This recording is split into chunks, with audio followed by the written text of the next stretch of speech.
A causare l'incidente del 30 gennaio lungo l'autostrada A28, costato la vita alle due cugine Sara Rizzotto e Jessica Fragasso, è stato unicamente il tamponamento alla Panda su cui viaggiavano le vittime da parte della Land Rover condotta dall'imprenditore Dimitre Traikov, che procedeva a una velocità approssimativa di 180 km orari, ben oltre il limite di 130. Sono le conclusioni della perizia sulla dinamica del tragico sinistro redatta dall'ingegner Pierluigi Zamuner su incarico della Procura della Repubblica di Pordenone, che conduce l'inchiesta per omicidio stradale e omissione di soccorso a carico di Traikov, tuttora agli arresti domiciliari. Quella sera di 2 mesi fa l'imprenditore si era messo alla guida del fuoristrada per provarlo, ma nel tratto tra Villotta e Azzano Decimo, poco lontano dalla sede della sua azienda, era andato addosso alla Panda delle due cugine che rientravano da una giornata al mare insieme alle figliolette di Sara di 2 anni e mezzo e 5 mesi.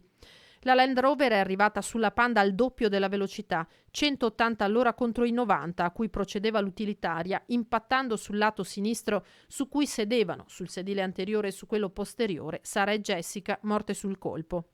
La perizia del consulente della procura non fa invece emergere nessuna responsabilità da parte di Sara, che era al volante della Panda. Dopo lo scontro, Traikov, che ora è assistito dall'avvocato Gianni Massanzana, si era allontanato dal luogo dell'incidente. Gli agenti lo avevano poi rintracciato a casa sotto l'effetto dell'alcol, uno stato, conclude il perito, che potrebbe aver contribuito a causare il tamponamento.